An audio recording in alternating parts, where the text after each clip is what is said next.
Introvertendo, um podcast onde autistas conversam.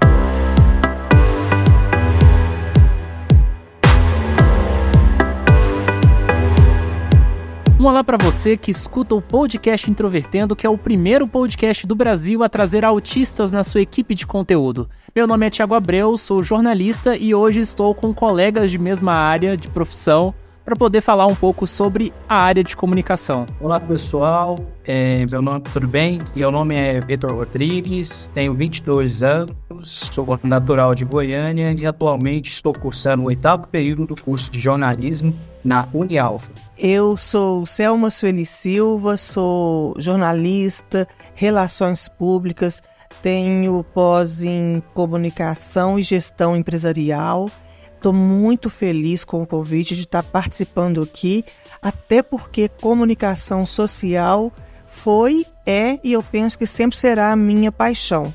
Então é muito gostoso estar aqui conversando sobre isso com vocês. Vou me apresentar agora, meu nome é Ricardo Oliveira, tenho 27 anos, sou de São Vicente, litoral de São Paulo, sou formado em publicidade e propaganda, no caso, e atualmente terminando uma especialização em mídias e redes sociais. Eu sou também dono do canal Autista Pensante no YouTube. E esse episódio não é para falar sobre comunicação no autismo ou sobre as questões de comunicação dentro do autismo, e sim sobre a área de comunicação que envolve aí várias profissões, como jornalismo, publicidade e relações públicas. E se você quiser acompanhar o Introvertendo, nós estamos disponíveis em diferentes plataformas digitais, diferentes aplicativos, e também temos as nossas redes sociais. Você pode encontrar a gente pelo Facebook, Twitter e Instagram, só procurando por Introvertendo. E o nosso site é introvertendo.com.br. Se você quiser mandar o seu recado, seu feedback pra gente, você pode utilizar o e-mail ouvinte@introvertendo.com.br e também pode procurar a gente aí no Padrim ou no PicPay se você quiser apoiar a gente. Se você não puder ajudar a gente financeiramente, indique o Introvertendo para alguma outra pessoa que você conhece, tanto dentro do espectro ou não dentro do espectro, para ajudar aí o nosso podcast a crescer. Vale lembrar que o Introvertendo é uma produção independente, formada por 8 autistas em diferentes lugares do Brasil que discutem temas relacionados ao autismo e sociedade.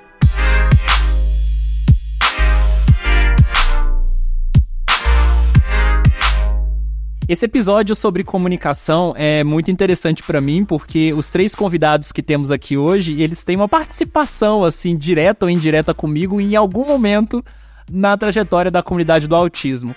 A Selma tem um canal, que é o Mundo Asperger, e ela e o Vitor gravaram uma vez um vídeo respondendo uma pergunta minha lá em 2017, um ano antes do Introvertendo surgir, sobre o fato deles terem escolhido o jornalismo. O Ricardo foi a primeira pessoa a comentar um episódio do Introvertendo, quando a gente estava lá no início ainda.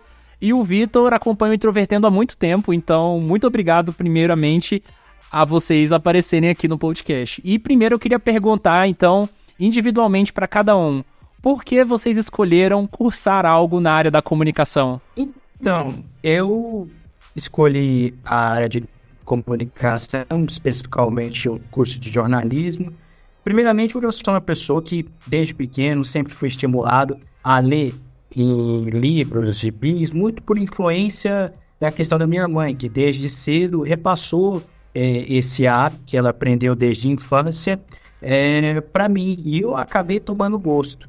E juntamente a isso, Thiago e ouvintes, eu decidi escolher jornalismo muito em função de eu ser uma pessoa que gosta muito de esportes, e desde sempre eu gostava muito de ouvir as partidas de futebol pelo rádio.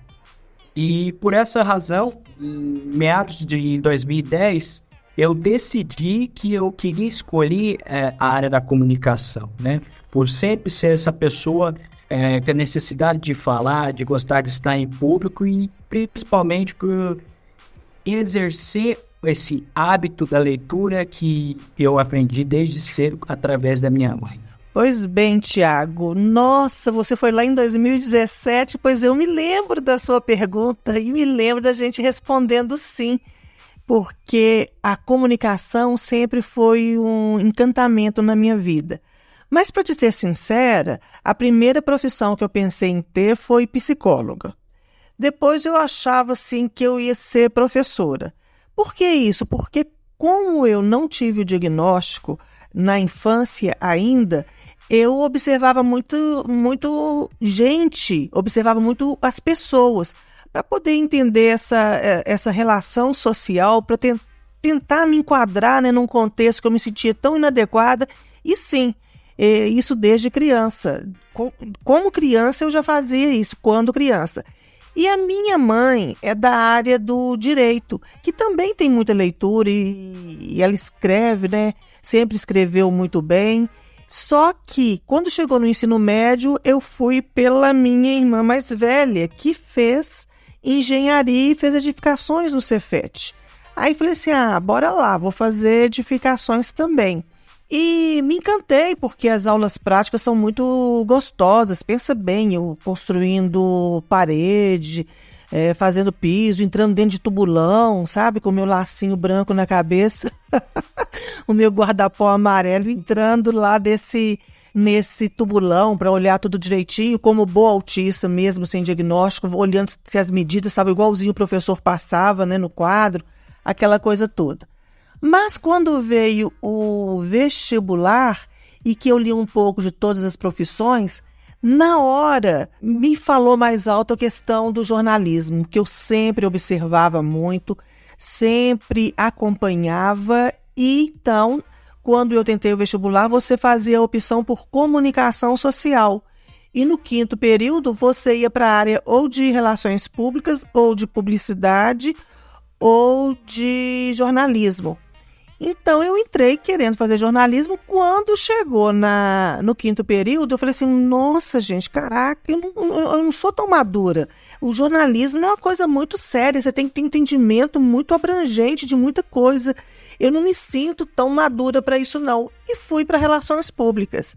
Foi maravilhoso, porque relações públicas éramos eu e mais 4 colegas, então tive uma pós-graduação praticamente na área de relações públicas, que me ajudou muito quando eu continuei com o jornalismo e me formei também em jornalismo. Aí eu ia querer continuar na publicidade, mas vamos combinar que para uma autista ficar na faculdade tanto tempo, numa altura dessa eu já estava muito estressada. Mas já fazia estágio, já tinha me encantado pela área e eu sempre gostei de escrever. Eu tenho diário desde os 10 anos de idade. Eu tenho crônicas, poesias, enfim. E agora o pulo do gato mesmo veio quando eu percebi que a comunicação ia me ajudar a entender exatamente o que eu tinha de mais complicado, né, entre aspas, comigo, porque eu comunicava, eu falava e tinha hora que parecia que as pessoas não me entendiam. Eu nem imaginava essa questão de comunicação não funcional. E aí eu descobri que todo no mundo tem estratégia mesmo, porque quando eu entrei na comunicação social, você aprende as estratégias da comunicação e isso me ajudou muito na minha fragilidade de uma comunicação mais funcional. A primeira vez que eu tive contato com marketing, publicidade geral, por incrível que pareça, foi por meio do canal Shoptime. Eu assistia muito os programas do Ciro Bottini e eu ficava assistindo o dia todo, eu gostava bastante. Mas o que me fez interessar mesmo pela área da comunicação, mais focado na publicidade, foi a questão da internet. A internet sempre proporcionou, pelo menos de 2010 para cá principalmente, essa questão de influenciadores, youtubers, donos de blogs e sites em geral, que me interessou bastante. O que também influenciou nessa decisão de cursar uma faculdade de publicidade foi o surgimento do marketing digital, né? Então meio que aliou que o mercado estava precisando também e a minha questão de querer trabalhar com comunicação. Então meio que foi uma decisão bem acertada, pelo menos quando eu comecei a cursar, né, a comunicação. A comunicação é uma área muito abrangente, eles pegam um pouco de cada área, no caso, né, te dá uma visão de mundo muito abrangente e te faz pensar de diversas formas. Claro que na publicidade é focado mais na questão de crescimento de empresa e tudo mais, mas dentro do curso de comunicação, pelo menos No meu caso, você aprende vários tópicos correlatos, né? Por exemplo, questões relacionadas à psicologia, à sociologia, filosofia. Então é uma área que te ensina muito essa questão da multidisciplinaridade. Eu não me arrependo. Se fosse eu em 2012, né, que foi quando eu iniciei, né, o curso, eu faria de novo. É interessante que aqui a gente tem diferentes histórias e no meu caso eu posso resumir minha escolha pela área da comunicação por duas coisas de infância. Primeiro, uma paixão por escrever, por texto, e a segunda, um interesse por questões multimídia de forma geral, né? Eu sempre tive um hiperfoco muito grande em áudio, música, e também a questão do vídeo sempre me interessava. Então, a área que me permitia aproveitar um pouco desses dois mundos era exatamente a comunicação, já que antes eu tive uma experiência ruim na área de TI, eu acho que até já falei aqui em outros episódios. E uma coisa muito interessante, que é negativa, na verdade, né, que eu comentei com a Alice Casimiro no episódio 75, é o fato da gente ter ainda um estereótipo de que autistas geralmente preferem as áreas de ciências exatas. E aí eu queria perguntar para vocês qual foi o principal estereótipo que vocês já ouviram sobre profissionais da comunicação e de que forma isso impactou de forma individual em relação a vocês. Olha, Thiago, os principais estereótipos que nós da comunicação somos carregados é muito em função principalmente aquele velho clássico, né? Que você está escolhendo, no caso de jornalismo, que você quer ganhar dinheiro, quer ganhar salário para ter o carro do ano, carro da moda. Não, e no meu caso não foi bem assim, porque eu sempre tive, graças a essa capacidade de leitura que eu fui adquirindo por influência da minha mãe, essa inquietação permanente de saber o porquê as coisas são como são.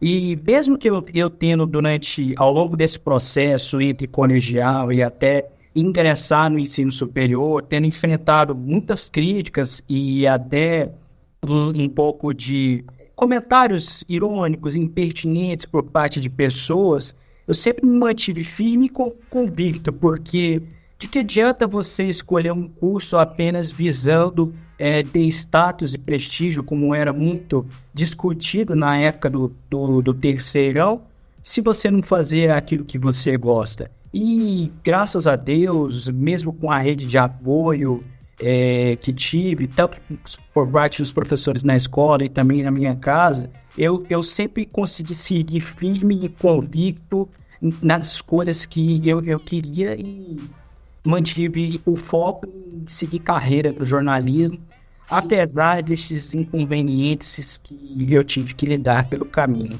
Eu sou hoje completamente realizada e feliz com a minha escolha. E tive vários momentos em que fui questionada, em que seria uma Joana Ninguém, que não teria um DR, né, na frente, como se o DR não fosse conquistado com um doutorado, e sim com determinados cursos. Ao contrário do Vitor, o pessoal achava que a comunicação não dava dinheiro e que eu era louca de fazer, enfim. Mas a possibilidade social, né, da comunicação, a possibilidade... Gente, sempre me encantou, então assim, eu continuava e continuei sempre firme nisso. Agora, devo falar com vocês dos preconceitos e eu espero que as pessoas me entendam. Eu não estou generalizando, eu vou fazer um recorte de um contexto que eu vivi. Quando eu comecei a fazer comunicação, eu ainda atuava na área de edificações. Eu era técnica orçamentista numa empresa de engenharia. E aí, nessa época, né, eu sou a mais velha aí de vocês todos, e nessa época em que eu estava com uns 20... Não, eu estava com uns 20 anos, a inteligência que era mais valorizada era, sim, a inteligência matemática, a inteligência da pessoa que fosse fera nas áreas exatas, e o pessoal de áreas humanas seria... aquelas donas de casa que resolveram estudar e vão fazendo alguma coisa assim. Até os homens que iam para essas áreas também sofriam esse preconceito.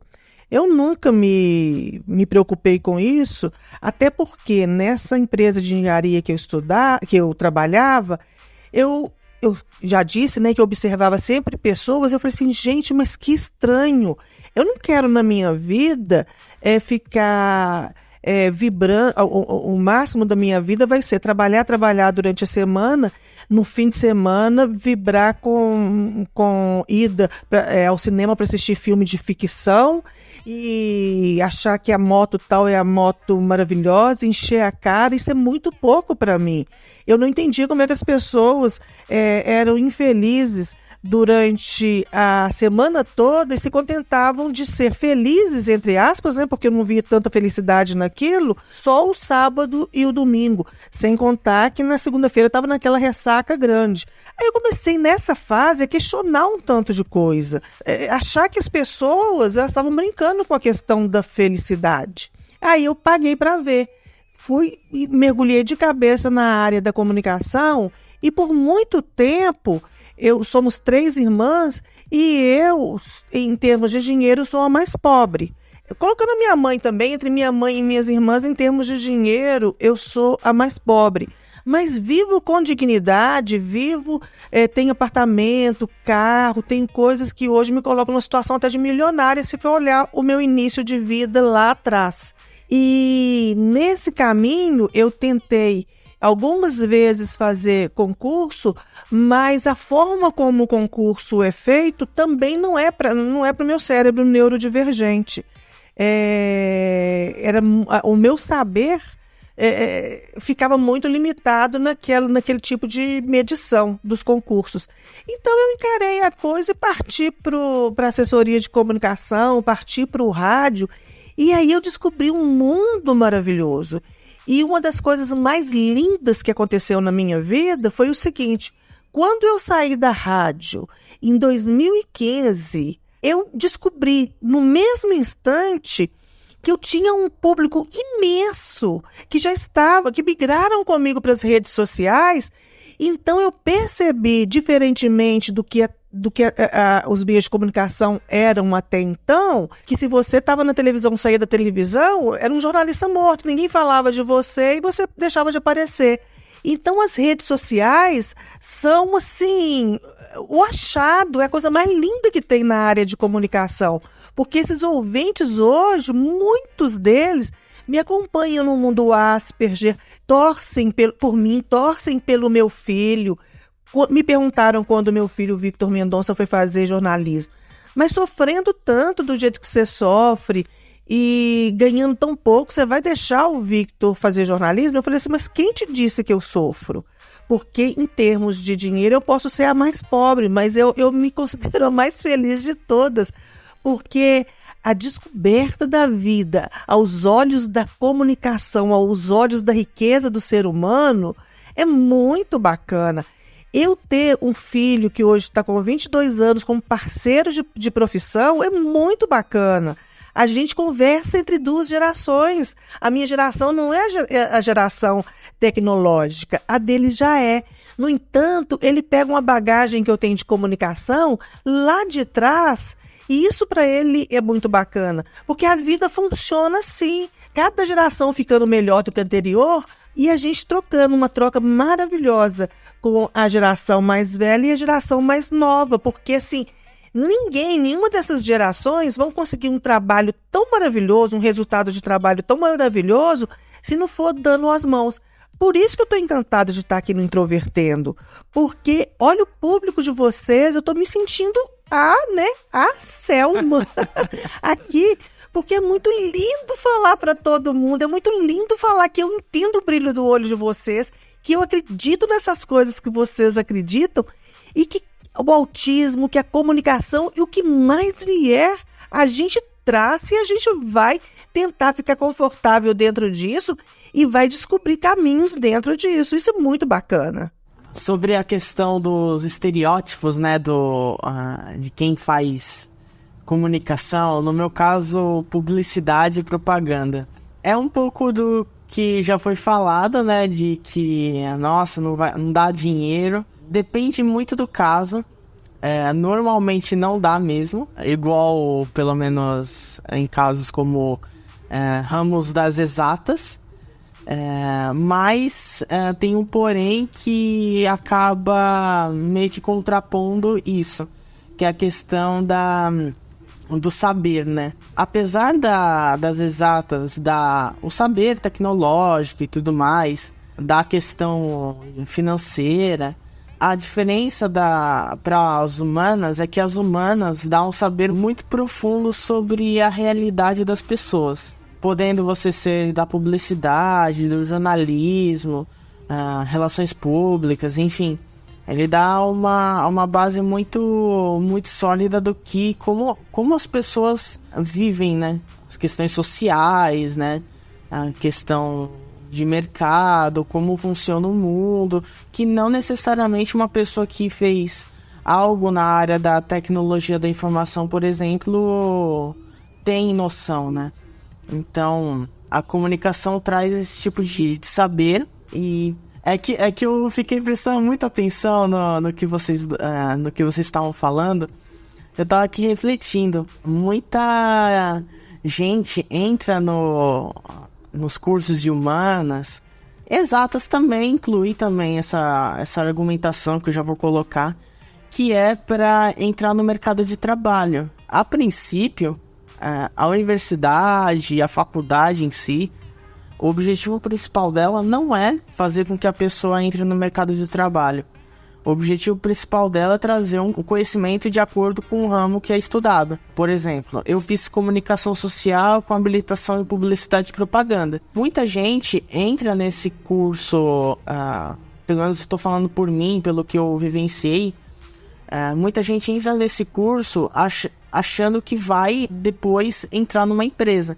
Normalmente acontece isso, mas como eu falei anteriormente, não é o objetivo principal de uma instituição de ensino, porque a instituição de ensino superior serve para oferecer o conhecimento. O que você faz com o conhecimento é o que te possibilita a você a entrar num emprego remunerado, enfim, segunda a sexta, ou mesmo criar o próprio negócio. Então, muita gente entra com uma visão muito ainda distorcida do que serve a universidade. Isso acontece, inclusive, com a pós-graduação, né? No caso, a Lato Sensu, né? A especialização, MBA. Muita gente entra com o objetivo de alcançar cargos maiores dentro de suas respectivas empresas e acaba se frustrando porque, às vezes, isso não ocorre e acaba ocupando, digamos assim, a universidade, sendo que para você focar em ambiente de trabalho, ambiente empresarial, você tem que fazer cursos por fora, cursos mais técnicos, cursos rápidos. Então, essa é a grande discrepância entre a expectativa do aluno, tanto na graduação quanto na pós-graduação, e o que realmente acontece dentro do mercado de trabalho. É interessante isso que vocês falaram, principalmente essa última questão que o Ricardo falou, porque ela se conecta à próxima coisa que eu quero perguntar para vocês, que é o seguinte: nós viemos de momentos diferentes, né, do jornalismo aqui, pelas diferentes faixas etárias, e nós também viemos de atividades práticas dentro da área da comunicação diferentes.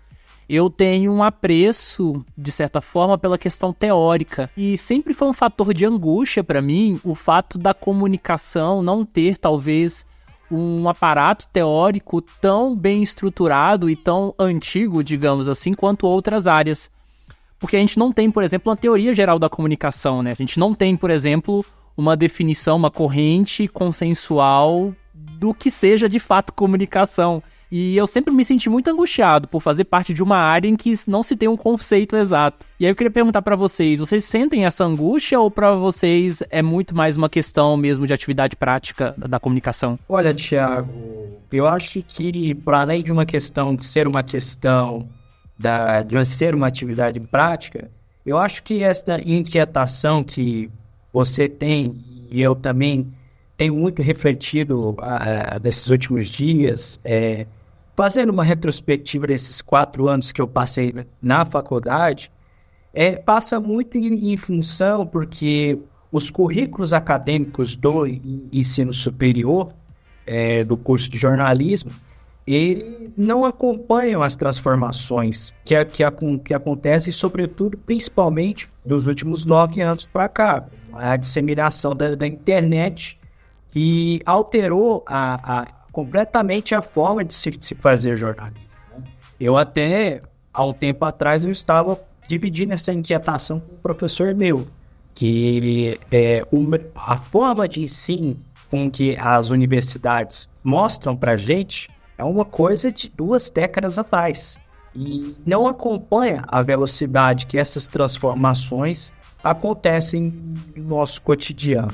Aí, até por isso, e muito também pelos estudos do campo da comunicação serem algo assim, muito recente, principalmente da década de 70 para cá, gera esse tipo de percepção, e não só na gente, mas também nas outras pessoas que militam no campo da pesquisa científica acadêmica, dentro das universidades e faculdades. Olha, comigo aconteceu uma coisa muito interessante. Eu sou da PUC, né? Eu me formei na PUC, aqui de Minas Gerais. E tive uma riqueza muito grande de conteúdo, uma possibilidade muito grande, um convite muito grande à reflexão, uma inquietação dos professores muito grande. Eles nos davam sempre muita literatura ou livros técnicos, né, fora dos convencionais. Então, assim, aquele aluno que queria,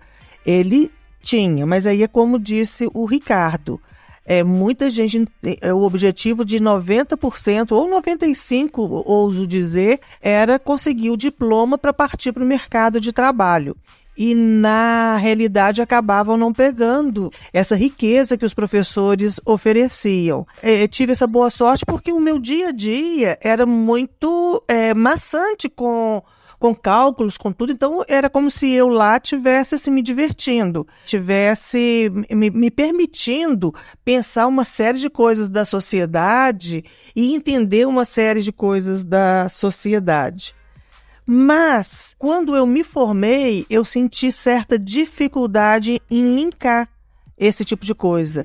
Era como assim, eu tive acesso a um conteúdo bacana, gigantesco, mas o que eu vou fazer com isso agora se eu não for continuar na área acadêmica? Porque quando eu me formei, eu precisava produzir dinheiro, eu precisava me sustentar. Eu realmente precisava me sustentar. Então, assim, se não fosse isso, com toda certeza, à época eu teria continuado na carreira acadêmica, porque eu amo estudar, eu amo a descoberta. Mas aí me deu eu falei assim, gente, será que eu sei alguma coisa? Eu saí insegura se na hora de eu estar no mercado de trabalho, se eu saberia mesmo.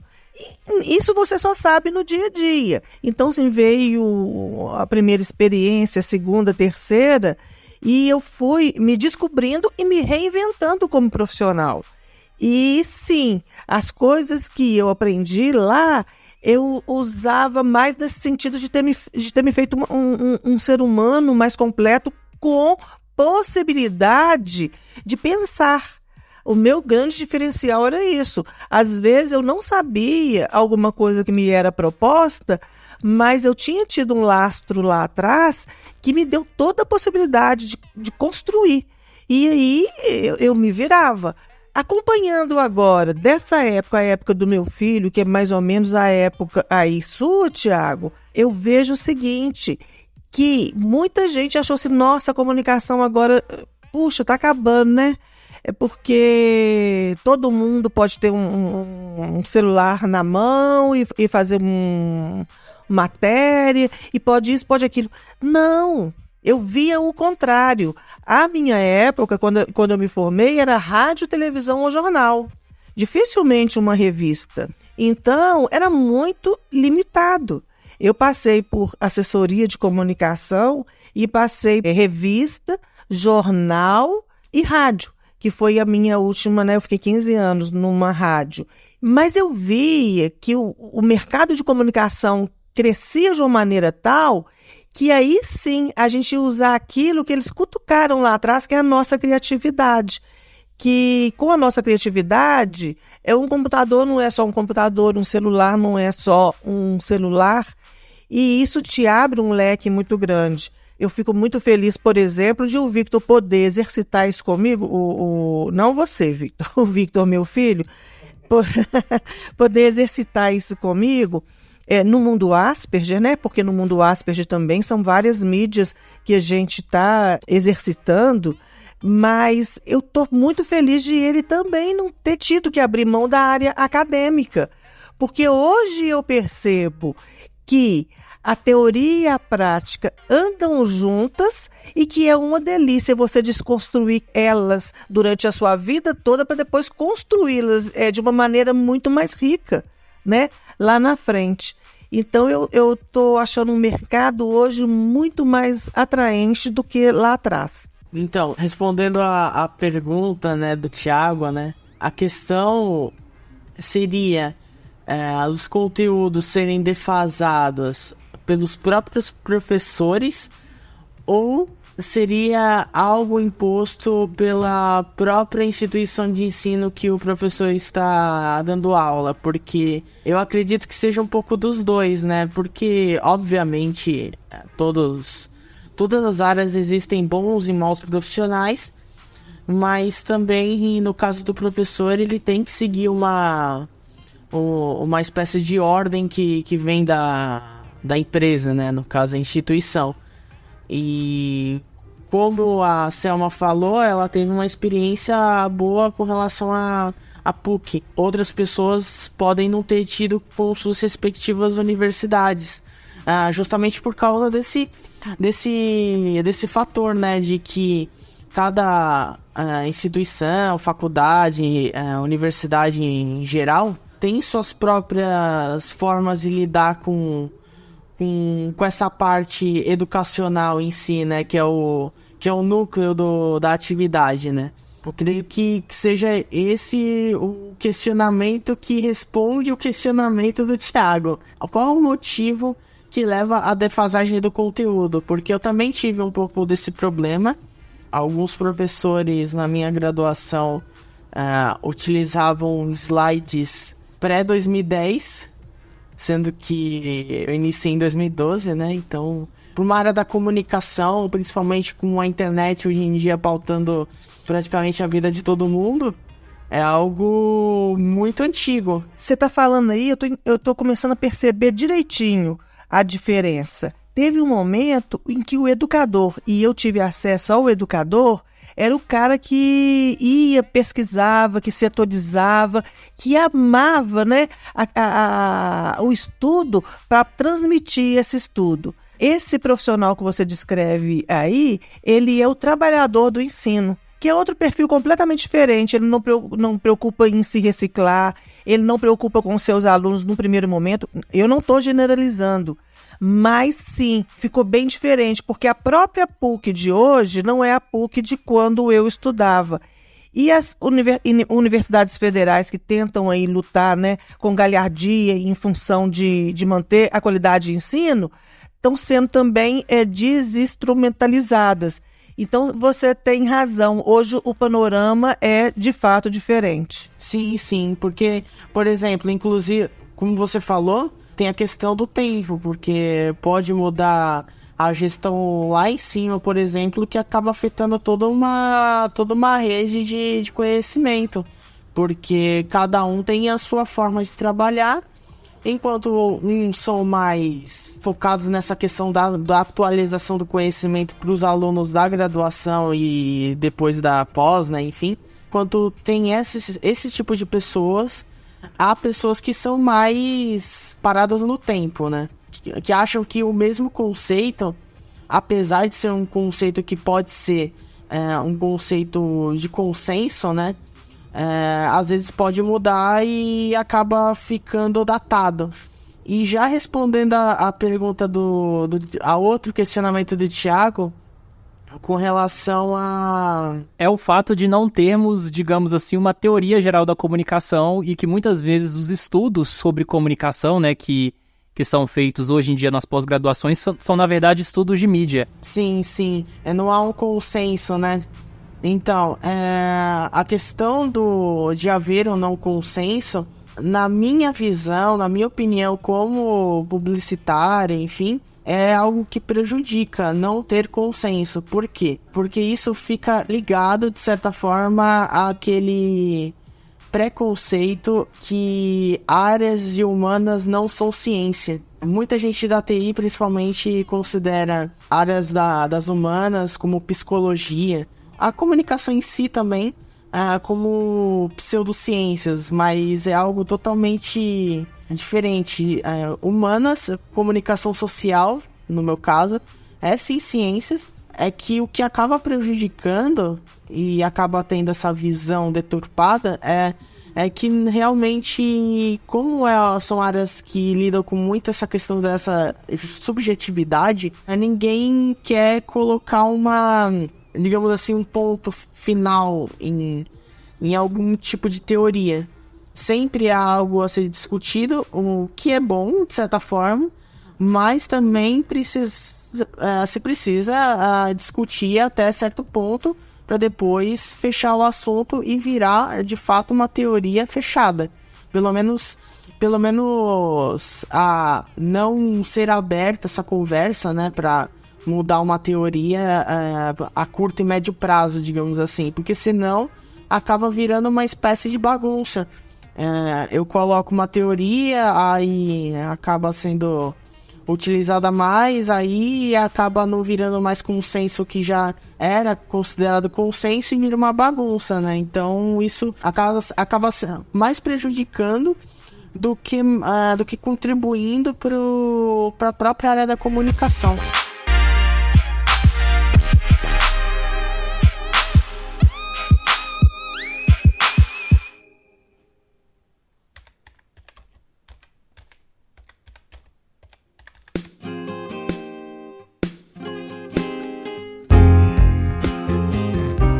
Essa é uma pergunta prática, mas ao mesmo tempo poética, então encarem ela como quiserem. Nossa. Para vocês, o que é ser um profissional da comunicação? Vixe. Quem começa?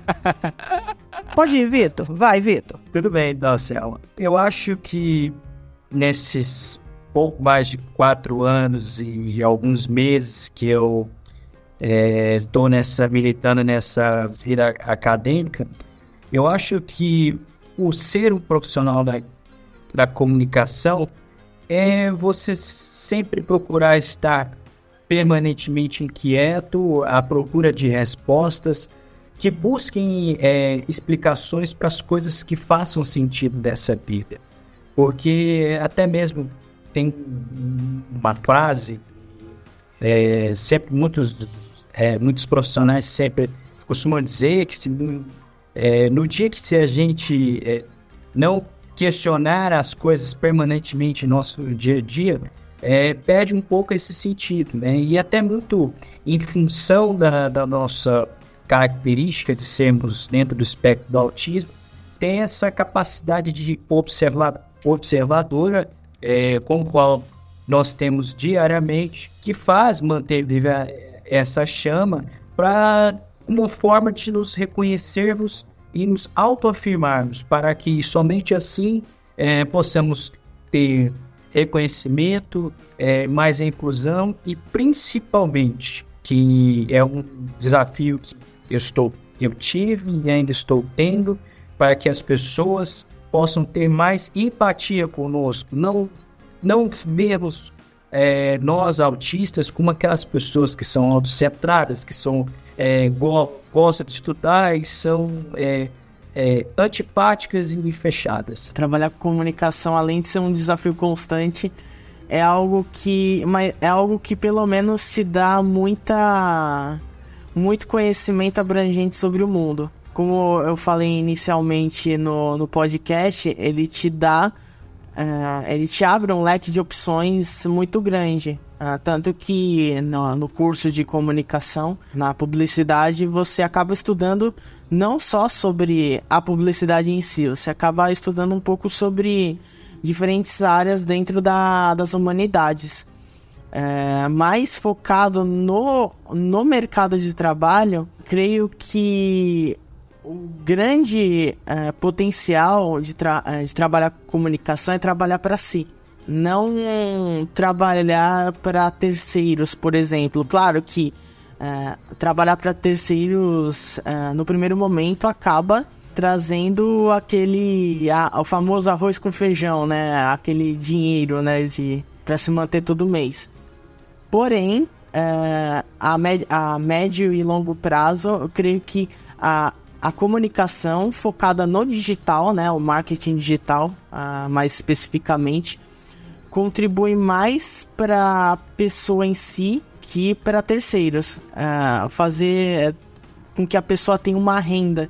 Claro que isso não é fácil, isso é demorado, principalmente pelo contexto do que o marketing digital hoje vive, que é muita gente ingressando, inclusive gente que não é da área nem das humanidades, mas creio que quem está entrando na comunicação agora, seja jornalismo, publicidade ou relações públicas, e queira trabalhar com marketing digital para si, creio que é um bom campo para você já começar a estudar agora.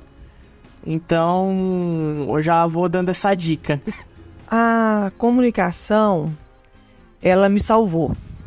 Pela comunicação é que, como disse aí o Victor, eu encontrei amparo para as minhas inquietações, e tudo bem ter essas inquietações, e foi pela comunicação que eu descobri que as perguntas são muito mais importantes que as respostas, e que tudo bem você sempre ter muita pergunta o tempo todo, que é isso que te faz buscar essas respostas e te faz, então, descobrir cada vez mais, ou descobrir até mesmo que você até então esteve toda errada, mas, enfim, descobrir você.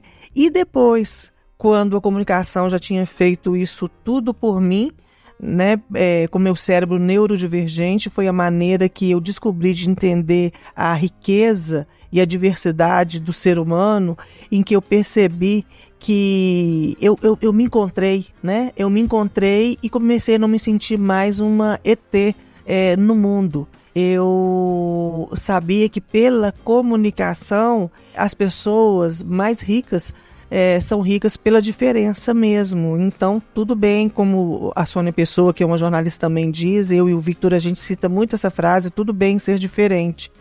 E hoje eu, como budista, né, então eu sou humanista, a comunicação é o meio que eu tenho para ser feliz e fazer o outro feliz. E tentar construir uma realidade que eu acredito nela, porque os nossos tempos de hoje estão muito carentes de sonhos e de esperança.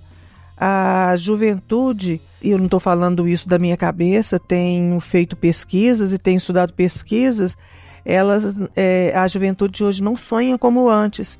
Então, assim, isso é um convite maravilhoso para que a gente mude esse painel por meio da comunicação, para aguçar essa esperança de que a gente pode sim, a cada dia, construir uma sociedade mais humana e inclusiva, e que existe sim, pela comunicação, uma forma de a gente ser criativo e sair um pouco da gente para descobrir a riqueza da pessoa que está à frente da gente.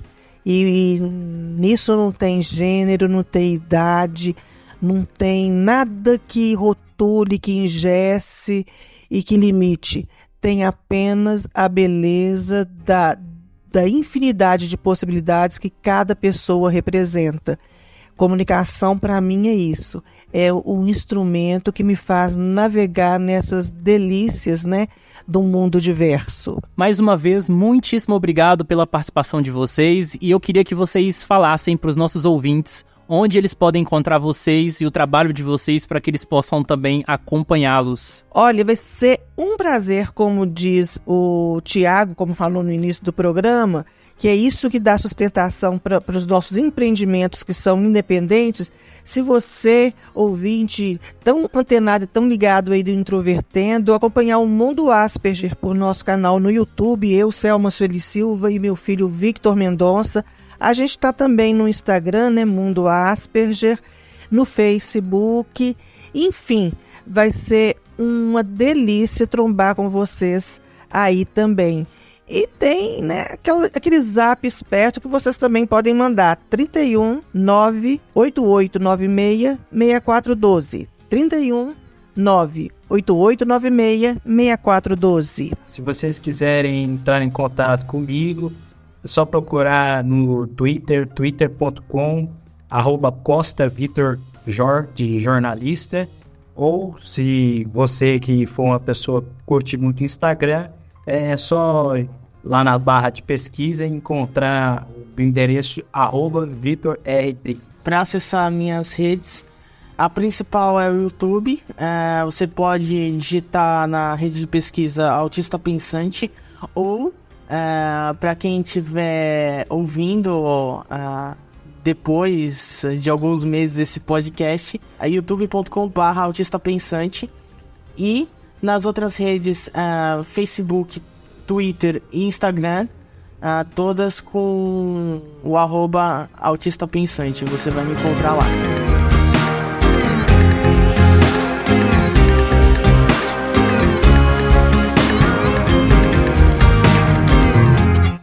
Hoje, gente, tudo que a gente fazia de mais difícil, hoje o computador faz. Tranquilo, tranquilo.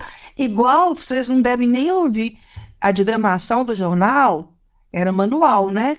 Não tinha o computador acessível, né? Que já estava começando. Aí tinha uma régua para que media, né? Para a gente tirar as medidas, colocar as colunas, as fotos, que chamava régua de Paita. Vocês já ouviram falar? Nunca ouvi falar na minha.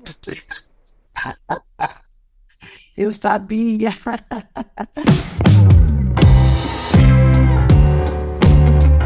Olá pessoal, mais uma vez eu venho aqui para trazer alguns recados e dessa vez eu pretendo ser extremamente rápido, beleza? Em primeiro lugar, eu queria agradecer bastante mais uma vez o Ricardo, a Selma e o Vitor que participaram desse episódio para falar sobre a área de comunicação. Nosso plano é fazer, ao longo do tempo, vários episódios falando sobre autistas em diferentes profissões. Só que, diferentemente de todas as séries que nós começamos aqui, nós não queremos nos apegar a um número de episódio, porque necessariamente isso fica difícil para o planejamento, né? Nós temos apenas uma série fixa até hoje, que é a série de música, e que inclusive vai acabar, tá? Depois eu explico isso futuramente. Mas o que eu queria dizer é o seguinte: nós vamos fazer essa série ao longo do tempo, conversando com outros autistas, e não vai ter um prazo, né, uma organização muito específica, então de tempos em tempos vocês vão ver diferentes episódios. E aí nós vamos chamar autistas que estão dentro da comunidade de forma mais visível, nós vamos chamar pessoas próximas a nós, mas enfim, vai ter gente de todas as áreas do conhecimento, pretendo, porque autistas estão em todos os lugares. O segundo recado que eu venho trazer hoje é o seguinte: nós iniciamos um processo de restauração dos nossos episódios mais antigos. Porque o que acontece? O Introvertendo já tem quase 2 anos de existência, certo? Frequentemente, as pessoas começam a ouvir o Introvertendo e aí mandam mensagem pra nós: olha, eu estou querendo ouvir o podcast de vocês, mas o áudio de fundo é muito alto. Aí eu vou perguntar, qual episódio que tá realmente acontecendo o problema? Aí a pessoa fala assim: não, eu tava ouvindo o episódio 10, estava ouvindo o episódio número 1, estava ouvindo o episódio número 20. Aí eu tenho que explicar: olha, esse episódio é um episódio antigo, nós já mudamos muito a nossa edição. Se você ouvir os episódios mais recentes, você vai ver uma diferença, mas sempre ficou esse clima desagradável. Porque vocês sabem, né? Pessoas dentro do espectro costumam ser perfeccionistas. Então, se aparece frequentemente pessoas falando negativamente sobre o seu trabalho, você vai ficar se sentindo, de certa forma, culpado. E o que aconteceu? Nós do podcast entramos em contato, né, com o nosso servidor, nós olhamos ali as páginas informativas e nós vimos que há uma possibilidade da gente substituir o áudio, né, dos episódios antigos por um áudio atualizado, sem necessariamente perder o número de downloads. Então, o que a gente começou a fazer? Pegamos o áudio bruto dos episódios antigos e reeditamos, diminuímos as músicas de fundo, passamos ali alguns filtros de edição para poder retirar os ecos no que fosse possível, melhoramos a equalização. Então, alguns episódios antigos já estão disponíveis nesse novo formato de edição, e vocês vão poder conferir isso. Talvez aquele episódio que você queria muito conferir, mas que estava difícil de entender o diálogo, vai melhorar um pouco. Mas ao mesmo tempo eu preciso dizer que não necessariamente a gente fez milagres, tá? Porque edição de áudio não é para fazer milagres. Quem mexe com áudio sabe muito bem que um áudio mal gravado não tem solução. Então tem episódios nossos antigos que foram gravados em ambientes com muito eco, né? Que não foram gravados com o microfone próximo da boca.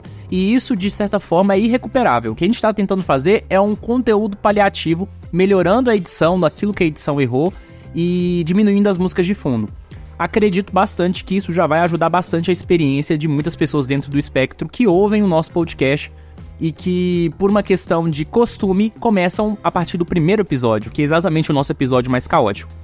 Então, até agora, até o momento que eu estou gravando esse áudio, e muito provavelmente quando esse episódio estiver no ar, a gente já vai ter até restaurado mais episódios, mas só para você ter como referência, a gente já colocou nas plataformas, de novo, né, uma nova versão do episódio 1, do episódio 2, do episódio 4, do episódio 9, do episódio 10 e do episódio 22, tá? Por que a gente escolheu primeiro esses? Porque eles estão ou entre os episódios mais caóticos ou entre os episódios mais acessados, né? Que a gente tem uma prioridade também pelos temas mais procurados. E a gente também melhorou o episódio 34, né? Que é o que a síndrome de Asperger não é, que foi gravado esse ano, mas que ele tava com a música de fundo muito alta. Então nós estamos fazendo todo esse processo.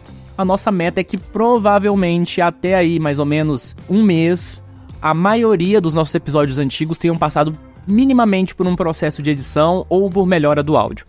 Espero que isso, de certa forma, solucione tudo que a gente pode fazer de possível com relação aos episódios antigos. E aí, você ouviu, né, um episódio restaurado, o áudio continua não sendo muito fácil de entender, aí você talvez pode perguntar pra gente, tá, tem como fazer mais alguma coisa? E eu vou te dizer, não. A nossa meta é, em 2020, né, depois que o nosso podcast completar 2 anos, a gente vai pegar algum desses temas antigos que a gente desenvolveu quando o Introvertendo ainda não tinha um formato muito bem definido, nós vamos rediscutir esses temas. Então, por exemplo, no início do podcast, a gente falou sobre diagnóstico, a gente falou sobre aplicativos de relacionamento, a gente falou sobre empatia, a gente falou sobre temas que são muito relevantes. E nós vamos revisitar esses temas de uma forma que o áudio soe melhor e que as nossas discussões estejam mais maduras. Então, você pode aguardar que em 2020 a gente vai produzir muita coisa. 2020 provavelmente vai ser o ano que a gente vai mais lançar episódios na história do Introvertendo. Agora que nós temos uma identidade consolidada, um formato consolidado, a nossa equipe, né, tá conseguindo se estruturar em termos de equipamento graças ao financiamento dos nossos fãs, nós vamos devolver de presente, então, toda essa ajuda que vocês têm nos dado. E se você estiver ouvindo esse episódio na data de lançamento, ou seja, dia 8 de novembro de 2019, eu queria dizer que amanhã eu vou estar na Assembleia Legislativa de Goiás participando de um evento que é o Simpósio Goiano sobre Autismo, que é organizado pela AFAAG, que é uma das associações sobre autismo em Goiânia. Vou estar numa mesa redonda junto com outras pessoas dentro do espectro, nós vamos discutir vários temas, responder dúvidas de quem estiver lá, e se você estiver em Goiânia e você tiver afim, vai lá, tem uma taxa de inscrição, você pode encontrar lá nas páginas das redes sociais da AFAAG mais informações específicas, e eu espero talvez até disponibilizar esse conteúdo no Introvertendo futuramente, mas não garanto, beleza? Porque como vocês sabem, o meu gravador foi furtado, então todo o conteúdo que a gente produz agora no Introvertendo tem uma certa limitação física, a gente não pode ir para qualquer lugar para gravar episódios em qualquer lugar, entendeu? Isso, claro, nos obrigou a nos reorganizarmos, né, como equipe e também como estratégia de conteúdo. Muito obrigado. Se você tiver qualquer crítica, qualquer feedback, envie um e-mail pra gente para ouvinte@introvertendo.com.br ou manda mensagem nas nossas redes sociais, beleza? O feedback de vocês é muito importante e, por fim, eu só queria pedir, se tem algum episódio do Introvertendo que você acha que a edição poderia melhorar, né, que você tem dificuldade de entender alguma coisa que está sendo discutida por causa do barulho, por causa de alguma coisa, manda mensagem pra gente, sabe? Fale que esse episódio você gostaria muito que ele fosse, digamos assim, remixado. E a gente vai fazer pra você se for possível, beleza? Então um abraço e até a próxima semana.